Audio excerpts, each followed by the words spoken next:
Hi, everybody. Welcome to week 2 for your Fantasy Football Delta League.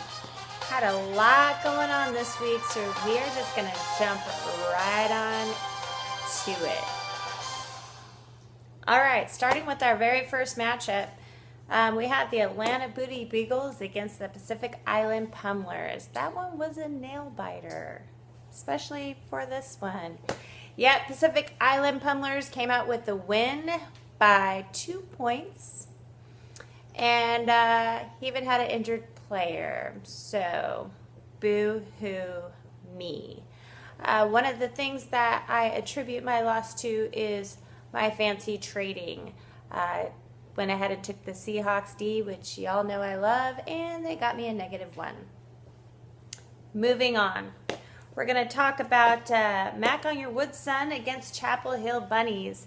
Great job, Cody. Way to show those colors coming out in full spectrum. We're so happy to see you back with a win, clinching it against Mr. Greg Moy, who actually got his second loss. That's right, no wins for last year's champion. Hopefully, Greg, you can step it up with the free agency board or a waiver wire, or maybe somebody might want to make a trade.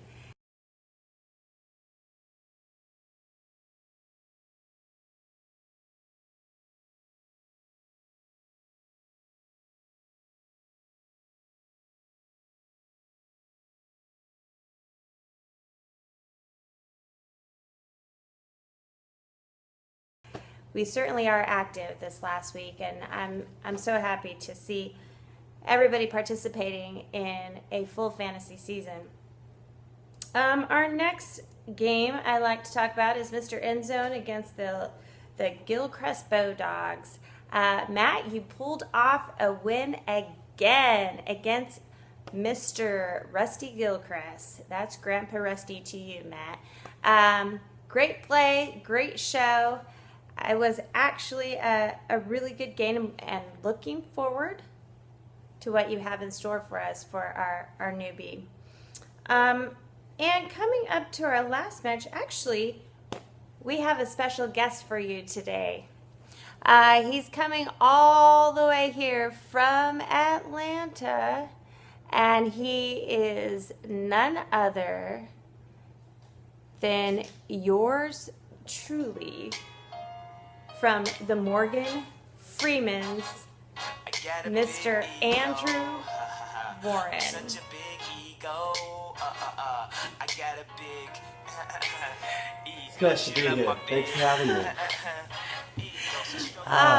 Andrew, it is so nice to have you here. It's great to be here, Commissioner. Well, I like to just start off with saying congratulations to being not only the highest player, but you actually, you came out with some smack talk and were able to support it.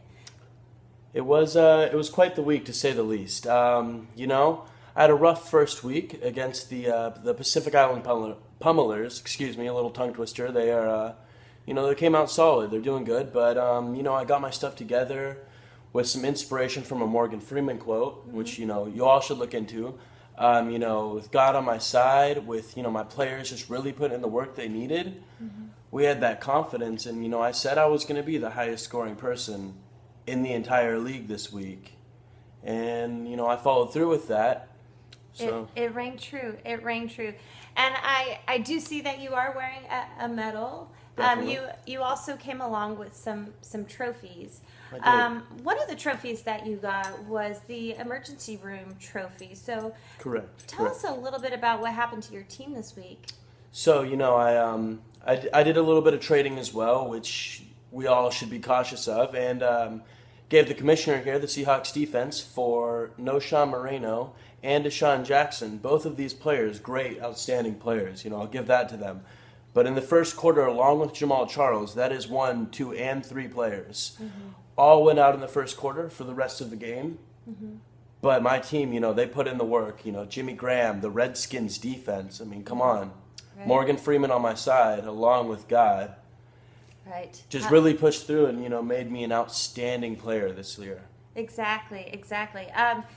So you had a great week 2, and we're coming into week 3, and your next opponent is actually going to be a last year's champion, which is Greg Moore.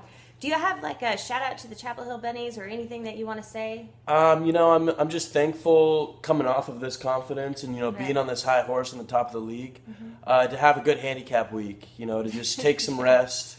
Right. Really think about my next move, and then coming into rival week, I really want to have a lot of momentum to just smash my rival into the ground, Right. and then bury her further into the ground as I win, and trump the whole season. So when I said take notes, kids, I was not kidding. Well, One bit. that's about enough from you. Actually, that's about all the I, time we I have have for you, I have right? another Yeah. press conference anyways. So thanks for having me. I think he was talking about me. Keep in mind, we all have our personal rivals. That one's mine. And if you don't know where to look, your personal rival is located on week 5. So we are all gearing up for that. Keep the smack talk going, keep the league active, and most of all, have fun. Thank you, everybody, and good luck going into week 3.